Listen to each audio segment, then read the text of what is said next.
There are some things in life you can't do alone, like have a party, wrestle, have a sack race. Step aside, fools, I got this. Okay, I have it. Yeah. Play Marco Polo. Marco! Fish out of water. Ride a teeter-totter. Oh. Get engaged.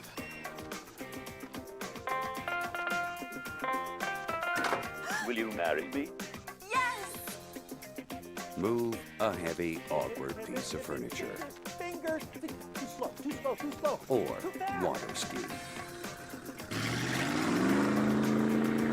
Some things should not be attempted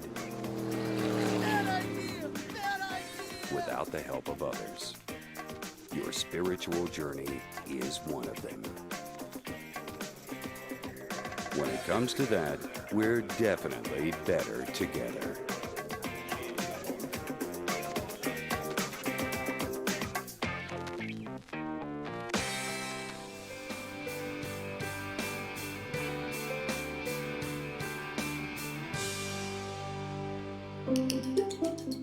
Giving is easy and safe with our giving platform powered by SecureGive.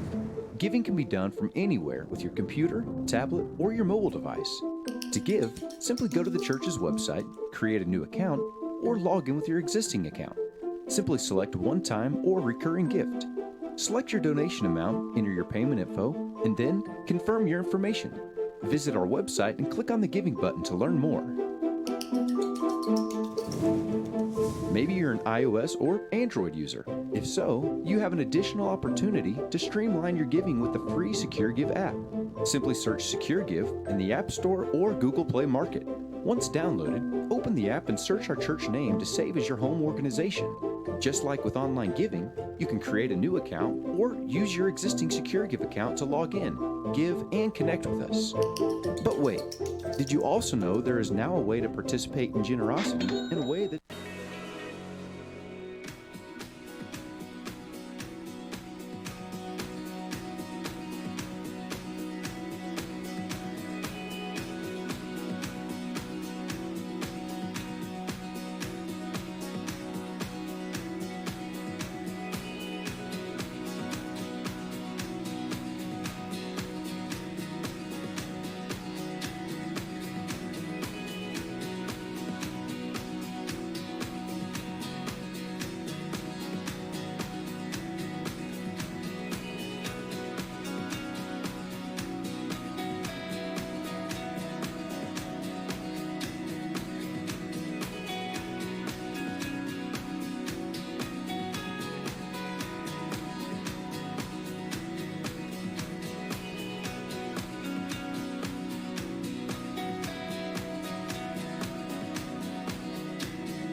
morning, everybody. I am on now.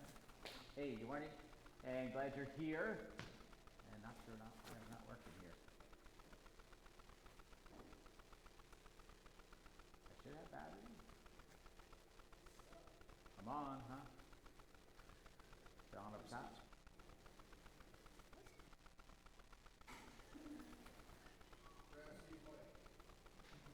You got full battery? Hey, we'll just do this. I'll stand on my tippy toes. Hey, so welcome here. We're so glad you're here. And those of you who are with us, hey, if you want to say hi to each other, hanging out, those of you online, why don't you say hi to each other? That's so cool you can do that. And you can also invite other people in. So why don't you do that? We're going to sing a few more songs. 2, 3, 4.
You are here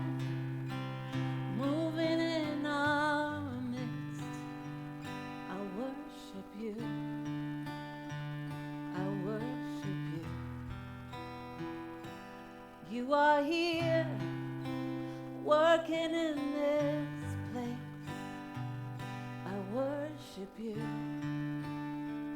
I worship you. You are here, moving in our midst. I worship you. I worship you. You are here, working in this place. I worship you. I worship you. You are waymaker, miracle worker, promise keeper, light in the darkness. My God, that is who you are. You are waymaker, miracle worker, promise keeper, light in the darkness. My God, that is who you are. You are here, touching every heart. I worship you. I worship you. You are here, healing every heart. I worship you. Jesus, I worship you. You are here, oh, turning lives around. I worship you. I worship you. You are here, mending every heart. I worship you. Yeah, I worship you. Lord, you are waymaker, miracle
Stephen.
Hey, I think it's a cool night. I'm looking forward to it next week as we celebrate National Night Out, which is it's a country event. I mean, everybody across the nation's doing it. Tens of thousands of neighborhoods are doing this. But as far as I know, we're like the only ones in the Binghamton area. So get the word out, and we need your help to do that. You can just go on our Facebook page, and you can copy that link and send it out, share that, however you do that. Even if you're not on Facebook that often, just share it with your friends. But get the word out so we could get a lot of kids here. We're going to have games set up. The fire trucks will be here. The police cars will be here. I just think it's so cool when kids get to sit in a police car and see all the gadgets and all that kind of stuff. And then maybe hopefully it'll discourage them a little bit too as they get older and make sure they do the right things, So we are so happy that our local police and fire will be here with us. So come out and support them. And if you'd like to help, you're part of our North Point family, or if you're just a friend of one, you can help us out, and we'd love to have you do that. So just fill out the connection card. If you're online, you got a little tab up there. If you're in person, you just put it on the connection card here. They're on the back table. And love for you to do that. If you got kids, we always have the kids tab up there, and it has the videos for this week that goes through the lessons with them, as we're still working to get the kids back in person, and hopefully we could do that soon. But as we're working to do that, but that's online for you. You can also share that as well. Also on there is a giving tab, and I just want to say thanks for your gifts. That this ministry happens because of you. We're able to do things like National Night Out because of all you. So thanks for giving. And if you're a guest with us, we have a book for you. It's a book called How Good is Good Enough by Andy Stanley. We'd love to give it to you as a gift. So just let us know, and we'll send you that copy. So, Father, thank you so much for this morning. Thank you for being able to just gather together. That is so awesome. So, Lord, I ask that you do amazing things in our hearts. May our minds put everything else aside as we get into your word and we just explore what you'll have to say to us this morning. Thank you so much for Jesus Christ, and it's in his name we pray. Amen.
So, one of the things we often are confronted with in life is that we think there'll be time someday. One day I'll fix that, and so we put it aside. One day I'll glue that, and so we put it aside. One day I'll get to that craft or that project, and so we save those things. And I know because I have this chair that's been sitting in my workshop area for 15 years now, I think. And it's one of those old lawn chairs that it has webbing on it. And I used to fix those when I was a kid for Dad, and I thought, oh man, it'd be cool. We'd get I don't even know if they make this stuff anymore, but it's sitting there because guess what? One day I'll fix that, right? And you probably know the feeling. We are now in our third home that we've owned. Well, the bank owns them, but we just sort of live there, And it's because we've moved for ministry, and here we are in our third home, and our last two homes look the best they ever looked the day we handed it over to somebody else. Because all of a sudden, it's like we're going to put the house on the market. It's like, you know what, that room we never painted, we got to paint that, make that look good, and you got to fix this and fix that. And before you know, it's like, man, the house is gorgeous. You're like, wow, landscaping's done, everything looks gorgeous. And you're like, okay, now here, enjoy the house, And it's all the things that for some reason you never had time to do, you never had the money, but then in 3 months or 6 months when you're trying to sell the house, you managed to get it all done. Why? Because one day, we think there will be more time. There will be more time. As parents, we experience this all the time. Our little son or daughter gets on the bus at 5, and they go off and we're waving, and then we start crying because they're gone, and we're like, where did it go? And it's not that we're going to miss them because they're at school all day, but we're saying, man, all the things that get done now, but it's you thought you had more time in this age. And then all of a sudden, it's not just they're 5, and then it's like, well, I still got more time because they're in elementary school, and it'll be a while. And before you know it, they're 16, and they're looking to get a car, and you're like, whoa, where did it go, And then you help them out as much as you can, but you want to teach them, you have to make payments, you have to get insurance, you want to help them to grow up, and then all of a sudden, they're going off to college. And when our kids went off to college, man, I cried. I was like, whoa.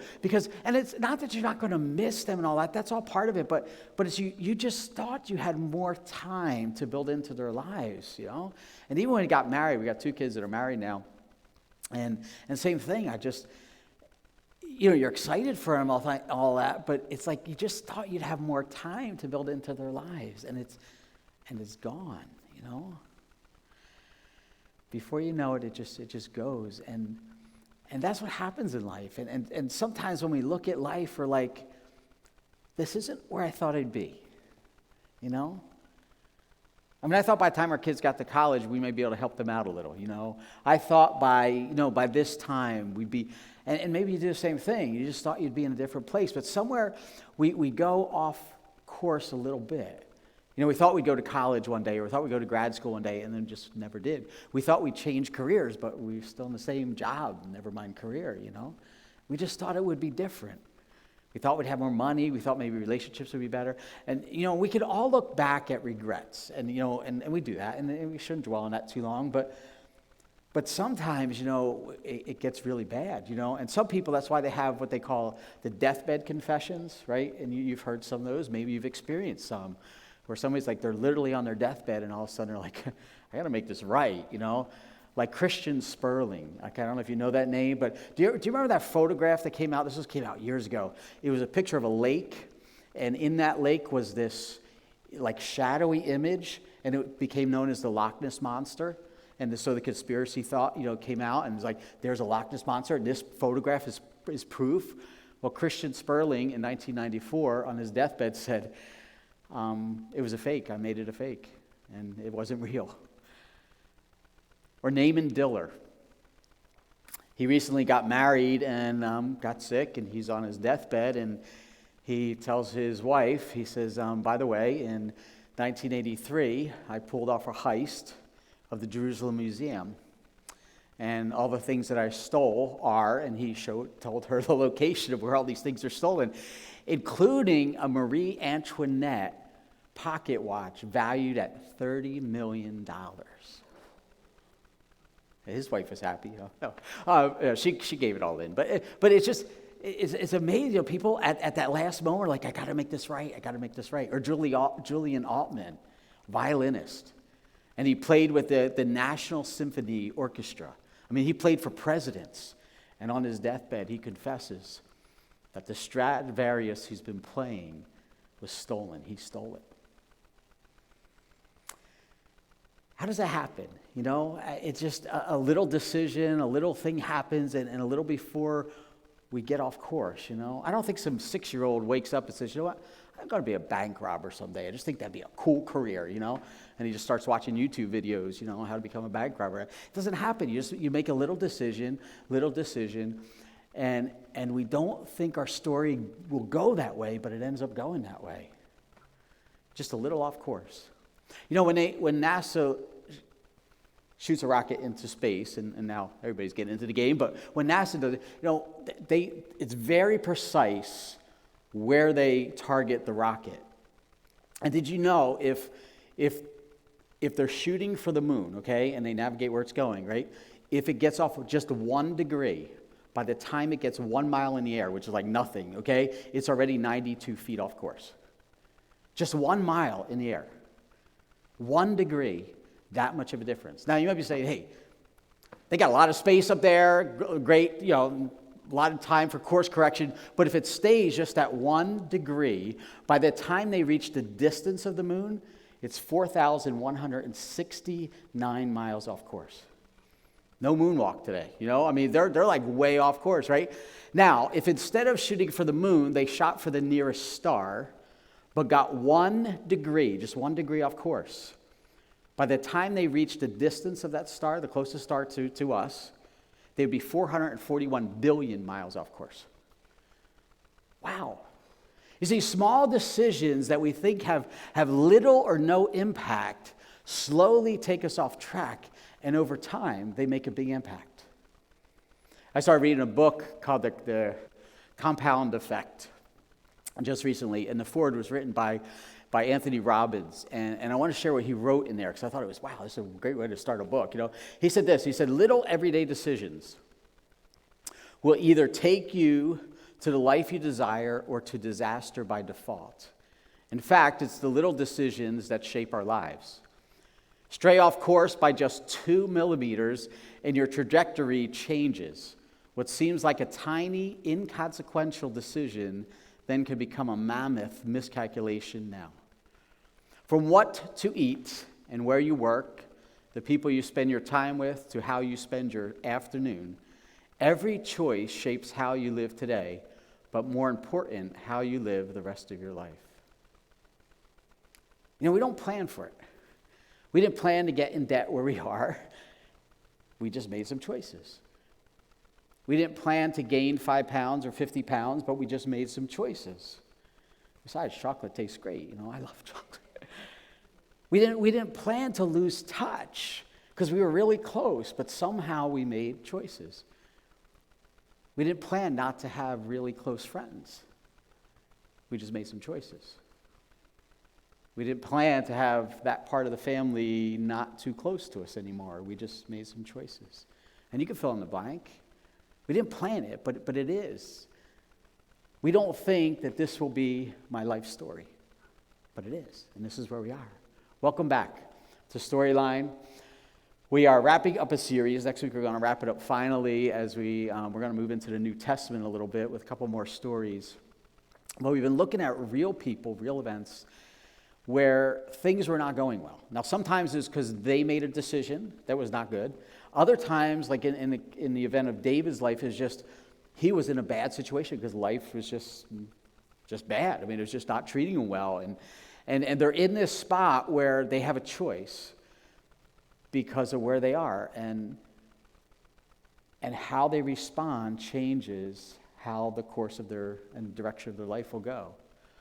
The people in the Old Testament, and I love the stories in the Old Testament. I love reading the events, and I love not only hearing of their victories, but hearing of their struggles. And through the Old Testament, God was continually showing his people that when you live life the way I show you, it's going to go better. And when you choose to do it your own, write your own story, it goes bad. And we've seen evidence of that. When you get to the age of the kings in the Old Testament, which is a good portion of the Old Testament, because lots leading up to that, the people of Israel, they thought this will solve their problem, this will fix it. Because once they have a king, everything will be great. But then they realized there's good kings and there's bad kings. And there's kings who follow God and there's kings who don't follow God. And guess what you realize? that you can't follow bad leaders because it leads a bad place. And you have to make a decision. You have to make a choice. Will I just go along with the rest of the people, or will I choose to follow God, even if it goes against the crowd, even if it goes against people I love? Will I choose to follow God? The New Testament, as we move into the New Testament, the kingship motif that arose in the Old Testament doesn't go away. It actually is lifted up even higher, because the Israelite people, now under the domain of Roman Empire, were waiting for a king. They were waiting for one who would be the good king, and they were waiting for hundreds of years now, waiting for this one who they called the Messiah, but he will be the king, and he's going to take the throne, and he's going to overthrow Roman Empire. That's what they were hoping, because then they could be a people again, they could be a land again, and they wouldn't have to listen to anybody else except themselves, and it could just be God and them, and it would be awesome.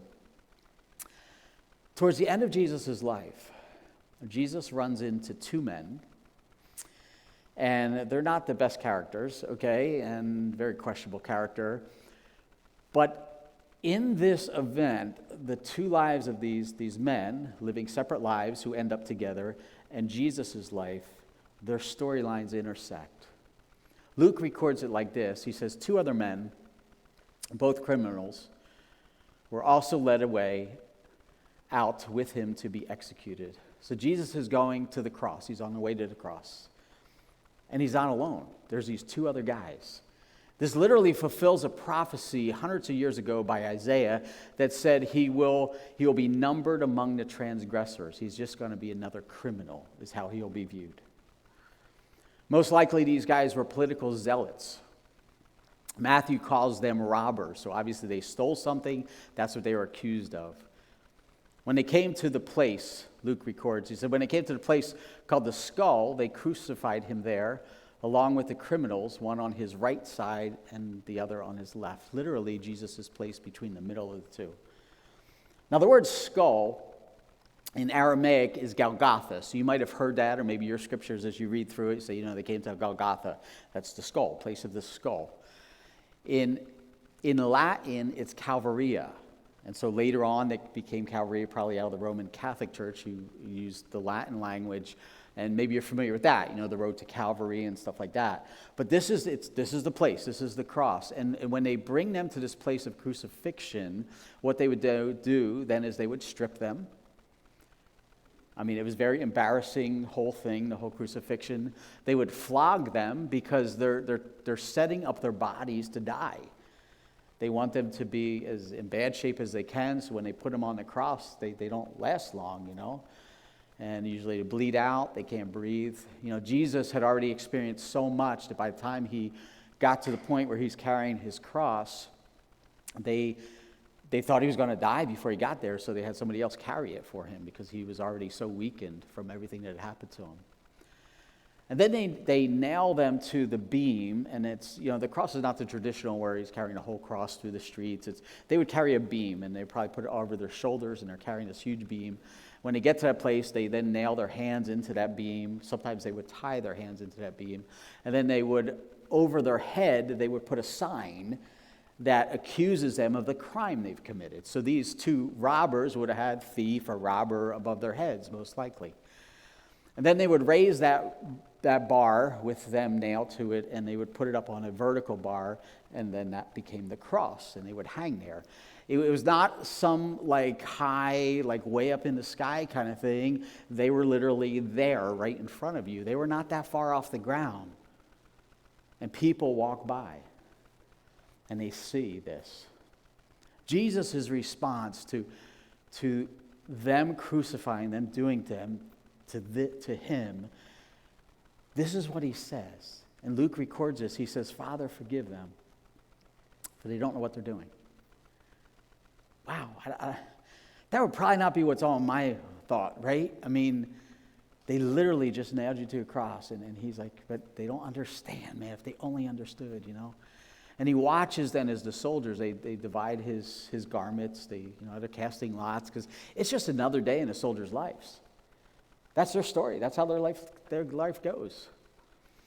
And it's bad enough that they experienced the ridicule of the cross and being crucified, but then people stand and watch.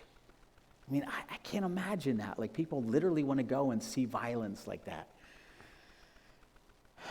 And then Luke shares, he shares how they begin to mock him, and he says this: the people stood watching, and the rulers even sneered at him, and they said, he saved others, let him save himself. If he is God's Messiah, the chosen one. They're mocking him. The leaders mock. He's nothing more than a fool, see? He's nobody, right? And if he really saved himself, this is the irony, if he really saved himself, if he delivered himself, which he could have done, he couldn't have saved them. So not only do the leaders mock him, the people mock him, but then Luke records that the soldiers there jump in, right? The soldiers also came up and they mocked him. So they're literally coming up and spitting in his face. They're literally talking to him right here. So they offered him a little wine vinegar and said, if you are the king of the Jews, save yourself. The soldiers see nothing more than this man who thought he was something that he's not. They don't see him as somebody who's able. They see him as somebody who's not able to even save himself. And the reality was, behind the lie that they keep throwing at him, that you're not able, he was more than able. I mean, Jesus himself said, look, I got 12 legions of angels at my disposal. Whew, Rome could have been instantly wiped out. And yet, even though he was able, he didn't move, because he was not going to live his life with his story. And that he settled in the garden when he prayed, God, is there another way? Is there another way? And he's like, this is the way. And he submitted his will to his Father.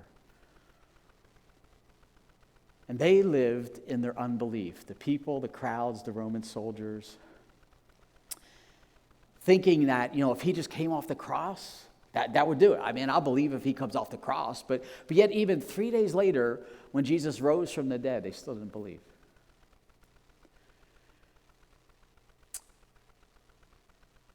Luke goes on. He says there was a written notice above him that read, this is the King of the Jews. That's his crime. He claims he's the King of the Jews, and the Jewish leaders took advantage of that. Now, they hated that was written down. They were like, don't say that, say he claimed he was, what's interesting is this is probably the only thing written about Jesus in his entire lifetime. Because everything about him, everything we know, was written after the resurrection. But here was written, King of the Jews. And it was true. He was their king. Only the people rejected him. The leaders rejected him, right? They pushed him away. They mocked him. They even watched him perform the miracles, but then found something against him because they would not allow him to be their king. And in their blind opposition, they literally fulfilled the will of God, and they didn't even know it. Because God's still writing the story. The insults at Jesus continued to grow. Listen to what Luke writes. He says this, one of the criminals who hung there hurled insults at him. Aren't you the Messiah? Save yourself and us. Well, what does it take for someone to be in that kind of place, right? That here they are about to die. They're literally hanging in the cross, and they still have it in them to mock somebody else. I can't even imagine what kind of character that person is. I mean, it's just amazing, isn't it? No fear of anything else, no fear of God. And even on the cross, he didn't believe, he didn't any inkling that this person could be who he said he was. So Matthew says that the two guys next to Jesus were thieves. And when he records it, he says he says the thieves mocked him. So you have the two thieves on either end, and they're mocking Jesus. But Luke gives us more insight into the story. And listen to what Luke then shares. He says, but the other criminal rebuked him. He said, don't you fear God, he said, since you are under the same sentence. So what happened? I don't know. I wish we had more of the story. Maybe someday we'll get more of the what happened, but somewhere in the time on the cross, and they hung there for hours, so it wasn't like it was a few minutes. In the hours, in the mocking, in the spitting, in the beating, and all that kind of stuff, somewhere in the midst of this one thief, something changed.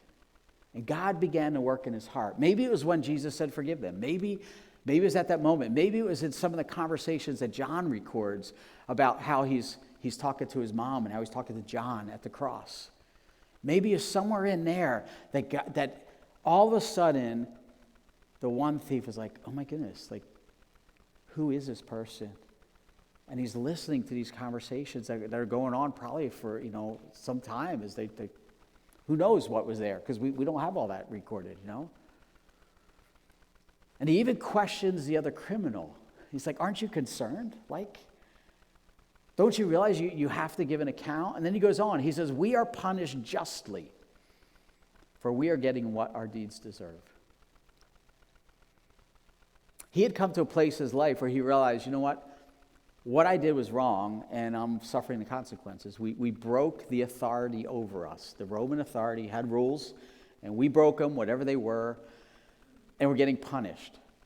But now he's starting to see that there's even a higher authority, that as he's about to die, he's going to have to give an account. And maybe he regrets what he's done in life.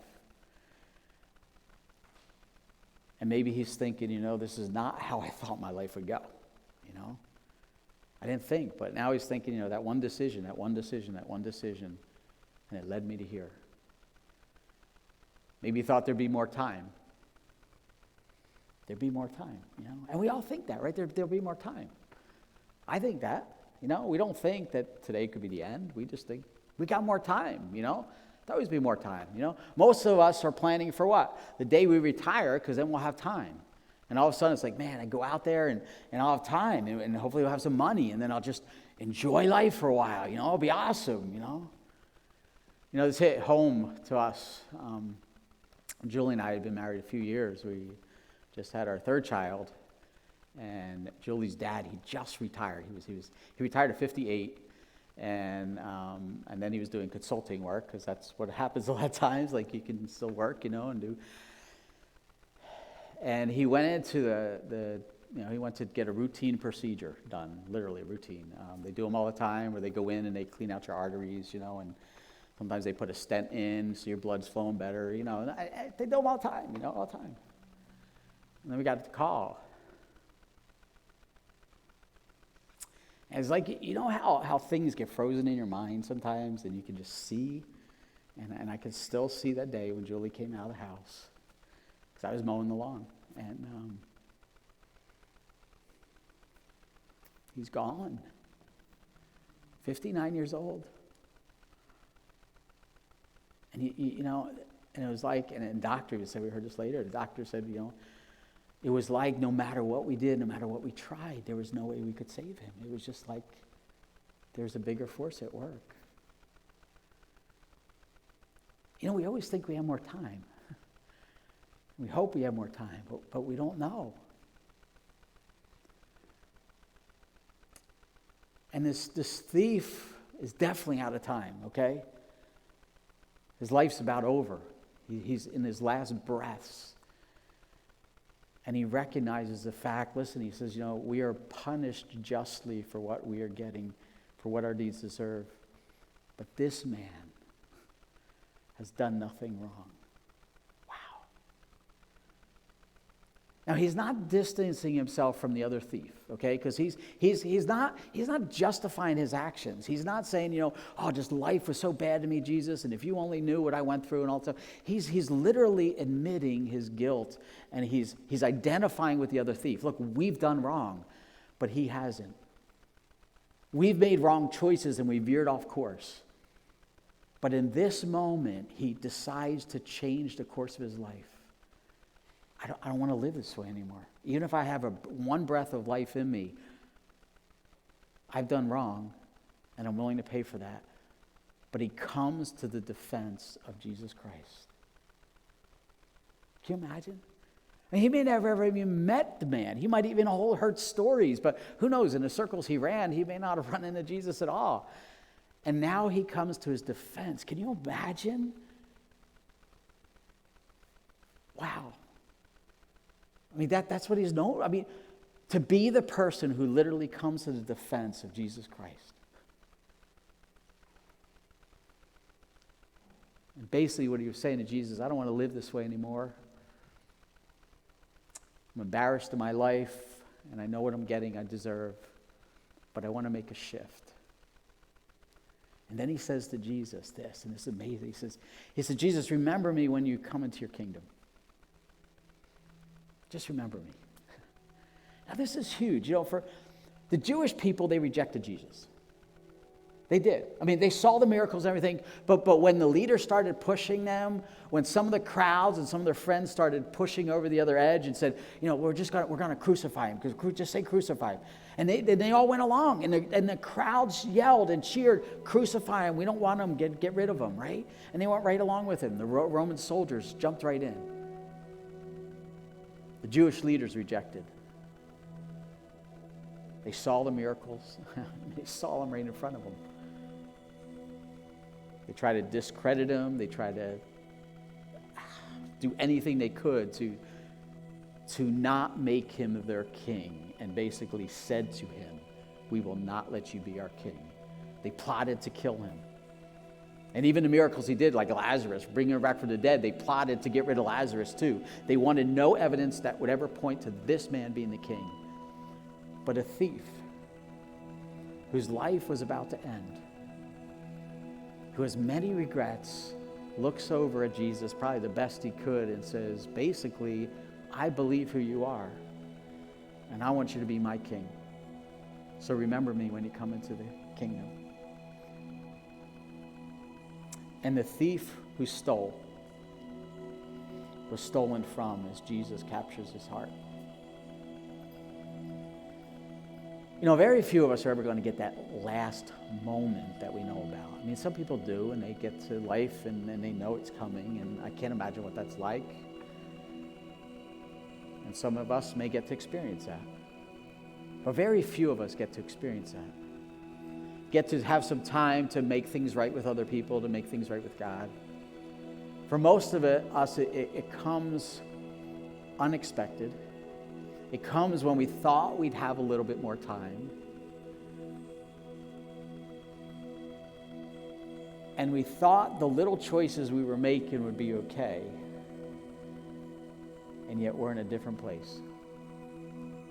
And then Jesus makes this promise to him. He says, because you believe in me, because you recognize me as king, here's what I got. And he says this. He says, truly I tell you, today you'll be with me in paradise. I mean, that small course adjustment at the last minute of his life, from unbelief to belief in Jesus Christ, changed his entire destiny. Now, paradise, the word paradise actually comes from a Persian word 6 centuries ago at this time. And it referred to a place where it was an enclosed place. It was a place of security. It was, in the minds of the Jewish people, it was the reversal. It was going back to Eden. When Eden happened and they were cast out into chaos, into the wilderness, and paradise was taking them back. That we could be at a place that is at peace, that is a great place to be. There are no troubles, there are no worries. It's a place of paradise. Jesus, even though he had not taken the throne again, literally nailed to the cross, grants him royal clemency. You're forgiven. And guess what? Come with me. You know, we think we have more time. We think we could change it up when we easily get off course. So my challenge to you today is this.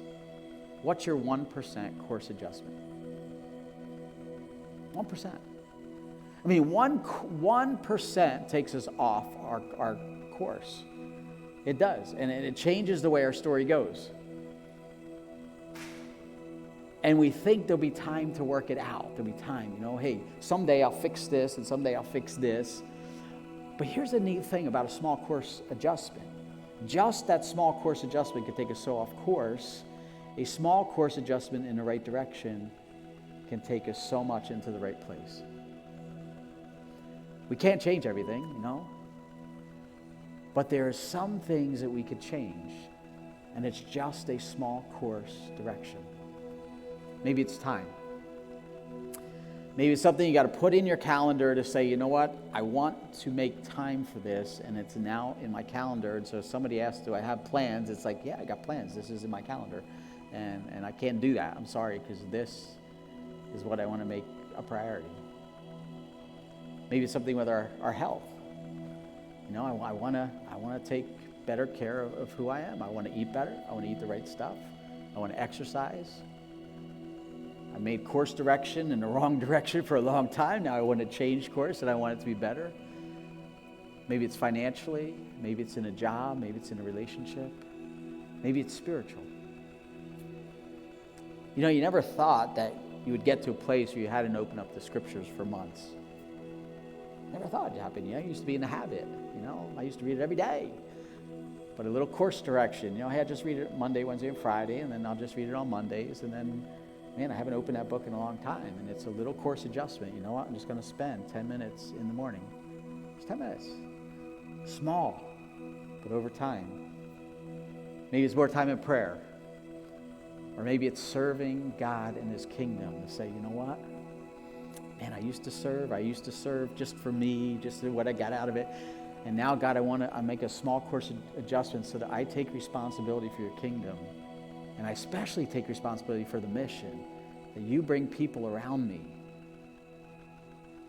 And I'm not taking enough time to build relationships, to interact with their lives so that at some point I could share spiritual things.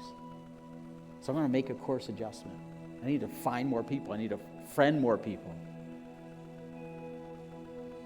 Maybe it's in our giving, you know.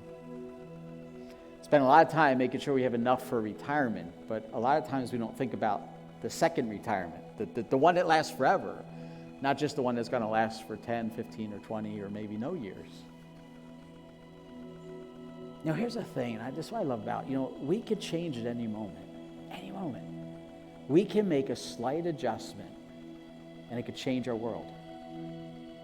And I look at this guy on the cross, and, you know, we can look at, you know, in a horrible situation, Jesus Christ took it and He turned it around.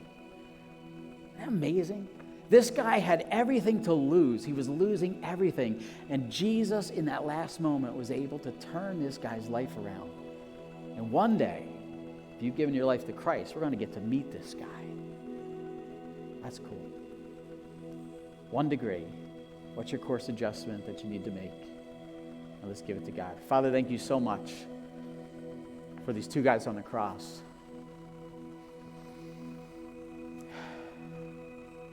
I thank you for this man, we don't even know his name,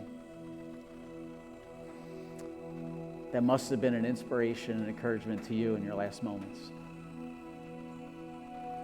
Because he was willing to make a little course adjustment in his life. So Lord, I ask that you would give us the courage to do that. May his story inspire us. Lord, every single one of us have things that we need to adjust. We need to make changes. And sometimes we get afraid because they're just so big. They're so big, and we think we're so off course. And so, Lord, we know you're the God who takes away fears. We know you're the God who does the impossible. So, Lord, today may we decide to make an adjustment in some area of our life that we know needs to be on a better course. We're asking you to write that part of our life story.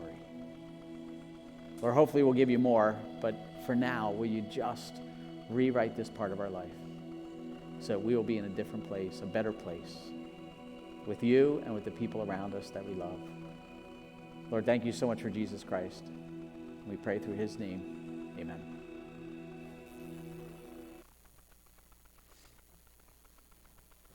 Why don't you stand with us one more time?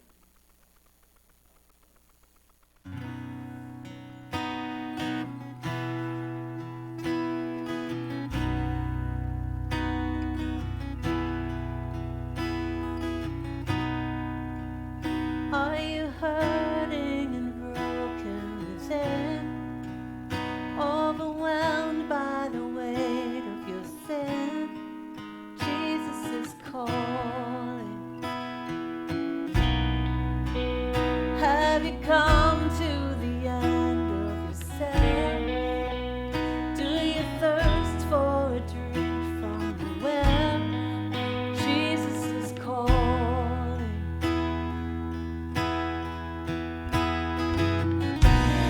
Oh, come to the altar. The Father's arms are open wide. Forgiveness was bought with the precious blood of Jesus Christ.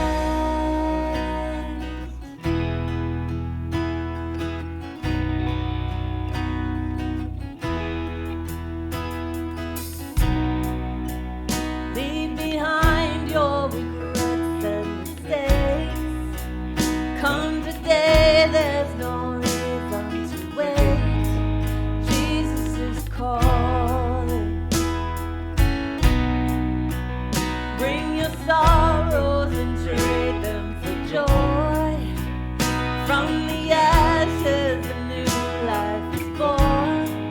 Jesus is calling.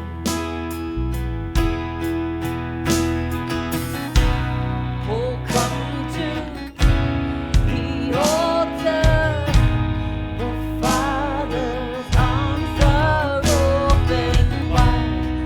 Forgiveness was bought with the precious blood of Jesus Christ. So come to the altar.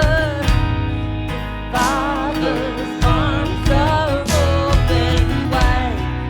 Forgiveness was bought with the precious blood of Jesus Christ.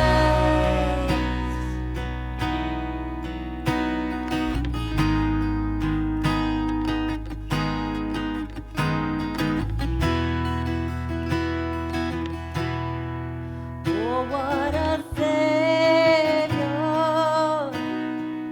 Isn't He wonderful? Sing hallelujah! Christ is risen. Bow down before Him, for He is Lord of all. Sing hallelujah, Christ is risen. Oh, what a Savior! Isn't He wonderful? Sing hallelujah, Christ is risen. Bow down before Him, for He is Lord of all. Sing hallelujah, Christ is risen.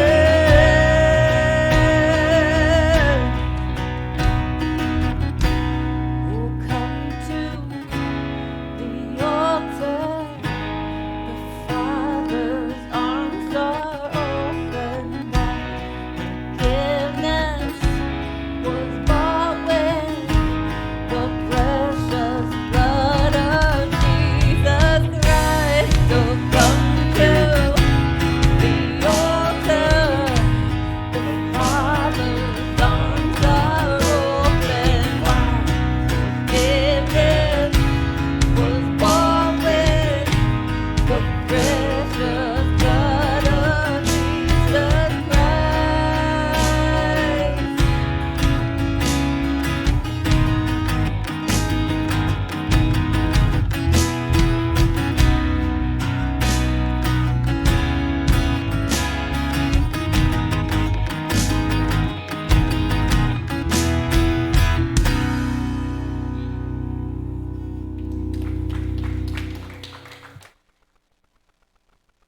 That you are here with us today. Love having you guys in person. So grateful that we could be online with you guys all there, whether you're watching now or later in the week. But glad you're here. So next week we're going to wrap up our series, and then we got a new series coming. But I hope you'll be here next week with us. Have a great week. I hear it's going to be a beautiful day today, so go out and enjoy it, and we'll see you then.